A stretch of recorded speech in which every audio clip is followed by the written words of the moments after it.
Élèves de première S, bonjour. Dans cette leçon, nous comparons les fonctionnements de l'œil et d'un appareil photographique. Cette comparaison est effectuée en séance de travaux pratiques. Il faut donc considérer cette leçon comme un résumé des notions essentielles qu'il faut retenir de cette séance de TP. Nous avons déjà étudié l'œil réduit comme modèle de l'œil réel. À l'iris correspond le diaphragme. À l'ensemble cristallin écorné principalement, nous avons associé une lentille mince et la rétine joue le rôle d'écran.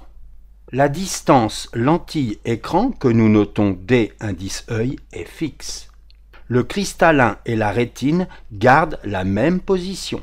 Cette distance, qui varie selon les individus et selon l'âge de l'individu, serait en moyenne de 16,7 mm. De même, à l'appareil photo réel, nous pouvons associer un appareil photo réduit. Le diaphragme ne change pas de nom. À l'objectif, constitué d'un ensemble de lentilles, correspond une seule lentille mince. La pellicule argentique ou, plus moderne, les capteurs numériques jouent le rôle d'écran.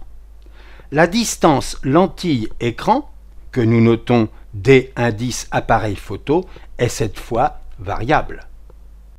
La durée d'exposition, durée pendant laquelle la lumière arrive sur la pellicule, est réglée par l'obturateur. Fixez votre attention ici au centre de l'objectif. Nous allons prendre une photo. Attention.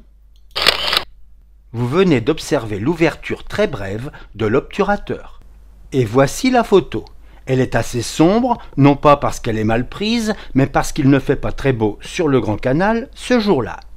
Si on avait pris la photo avec un temps de pause plus long, on aurait obtenu par exemple cette photo surexposée, avec en plus un certain flou pour les objets en mouvement dont nous faisons abstraction. Avec un temps de pause plus long, voilà, et encore plus long, et encore plus. C'est la paupière qui joue le rôle d'obturateur pour l'œil. Toutefois, mon œil n'est pas fait pour prendre des photos, mais pour regarder en continu. Comment puis-je alors réussir à voir des images qui ne soient pas complètement surexposées en permanence? En fait, des réactions photochimiques permettent aux cellules de la rétine d'être régénérées en permanence. La période de régénération de la rétine est d'environ 100 millisecondes. Si on voulait faire quelque chose d'un peu ressemblant avec l'appareil photo, il faudrait prendre plein de photos très rapprochées dans le temps les unes à la suite des autres en mettant une pellicule neuve à chaque photo. C'est ce que réalise la caméra en quelque sorte. La persistance rétinienne de 100 millisecondes peut paraître trop petite, par exemple s'il s'agit d'observer des objets très peu lumineux comme ici. Au contraire, l'appareil photo, qui permet d'augmenter la durée d'exposition à volonté, pourra donner ceci, ce qui permet de distinguer beaucoup mieux certains objets comme les nuages et les arbres par exemple. Cette séquence est filmée avec 25 images par seconde. Chaque image reste donc visible pendant 40 millisecondes, durée inférieure aux 100 millisecondes de la persistance rétinienne.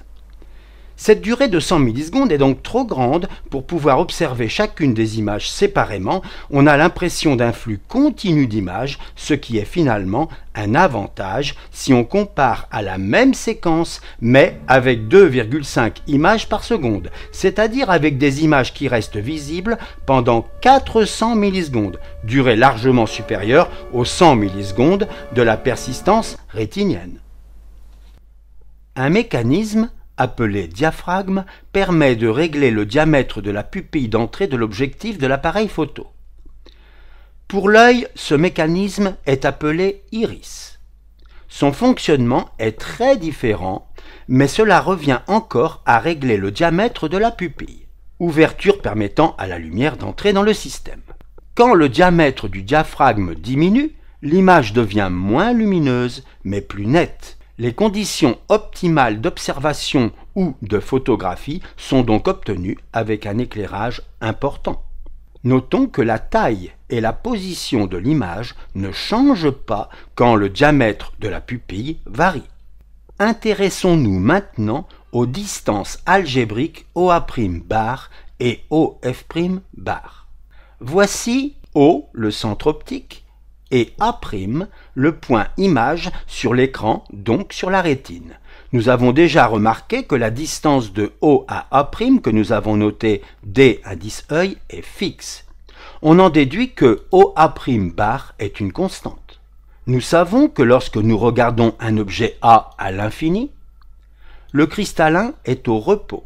L'image A', qui se forme sur la rétine, se forme aussi dans le plan focal image, celui passant par F'. A' et F' sont donc confondus. Lorsque l'objet A se rapproche de l'œil, jusqu'au pp, le cristallin se déforme pour faire diminuer la distance focale OF' et ainsi maintenir l'image A' sur l'écran. OF', qui est variable, n'est donc pas une constante. De même, lorsque nous photographions un objet A à l'infini, l'image A', qui se forme sur la pellicule, se forme aussi dans le plan focal image, celui qui passe par F'. A' et F' sont confondus. Cette fois, la lentille qui modélise l'objectif est indéformable. On en déduit que sa distance focale, OF' bar, est une constante, 50 mm pour un objectif standard. Lorsque l'objet A se rapproche de l'appareil photo, jusqu'à une distance minimale, il faut déplacer l'objectif pour maintenir l'image A' sur la pellicule. OA' bar est donc une variable, OA' bar n'est pas une constante. Afin d'y voir plus clair et de mieux comprendre le principe de mise au point, les proportions ne sont pas du tout respectées. En effet, F' et A' sont extrêmement proches de la rétine, quelques dixièmes de millimètre seulement, et nous voulons justement observer leur déplacement. L'œil observe un nouvel objet à une distance différente du précédent. Vous regardiez un objet à une certaine distance et brusquement, vous regardez un nouvel objet à une distance complètement différente. Pendant un très court instant, l'image A'B' est floue puisqu'elle ne se forme plus sur la rétine, derrière la rétine dans cet exemple. L'œil fait alors la mise au point très rapidement, quelques dixièmes de seconde seulement, ce que nous observons au ralenti. Le cristallin se déforme et entraîne une modification de la distance focale, l'image est ramenée sur la rétine. Même chose, vous voulez photographier un nouvel objet à une distance différente de l'objet de la précédente photo. L'image A'B' est floue puisqu'elle ne se forme plus sur la pellicule, derrière dans notre exemple. Vous devez faire la mise au point, c'est-à-dire déplacer l'objectif pour ramener l'image sur la pellicule. Terminons par un petit exercice. Un œil hémétrope, dont la distance lentille-écran de l'œil réduit correspondant vaut 18 mm, regarde un nouvel objet situé à une distance différente du précédent. Pendant un très court instant, l'image se forme 0,5 mm derrière la rétine. Puis, l'œil accommode rapidement pour remettre l'image sur la rétine. Le cristallin se déforme et la vergence augmente. Calculez l'augmentation de vergence ΔC correspondante. Ne soyez pas troublés par la construction graphique qui donne l'impression que les rayons lumineux passent largement au-delà du cristallin. Voyez ? Nous avons déjà mentionné que le fait de n'utiliser qu'une partie de la lentille en diaphragmant ne change ni la position ni la taille de l'image. Cela signifie que je peux imaginer que le cristallin n'est que la partie centrale d'une grande lentille comme celle-ci, ce qui me facilite la construction de mon image sans changer le résultat. Nous ne connaissons pas la distance entre O et l'objet A. Toutefois, nous remarquons que dans la situation initiale, finale,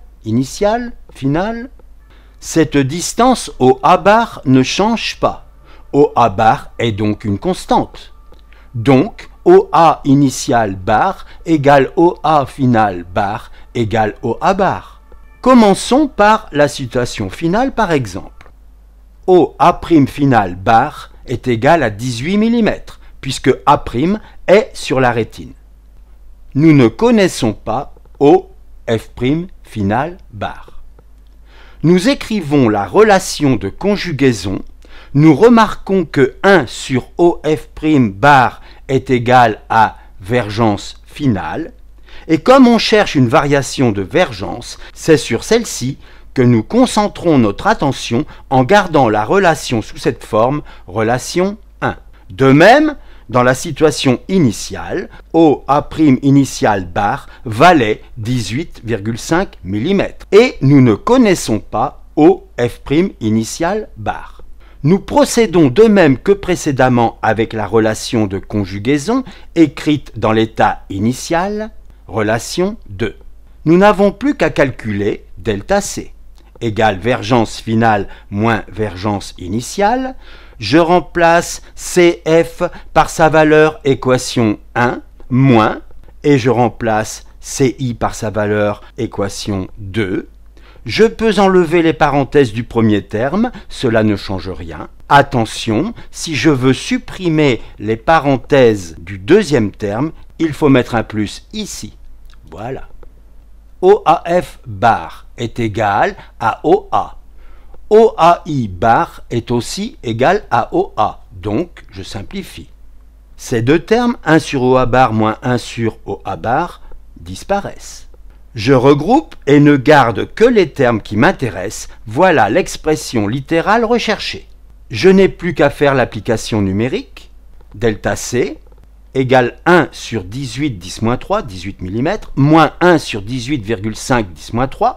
10 puissance moins 3 au dénominateur est équivalent à 10 puissance plus 3 au numérateur, c'est-à-dire 1000. 1000 sur 18 moins 1000 sur 18,5.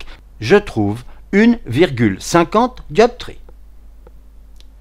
Remarquons que dans cette leçon, nous avons considéré un appareil photo classique où la mise au point s'effectue en déplaçant mécaniquement des lentilles solides. Mais on n'arrête pas le progrès et l'on fait maintenant des lentilles déformables. Il existe d'ailleurs plusieurs technologies. Ces lentilles sont utilisées sur vos smartphones, entre autres. La leçon est terminée. À bientôt!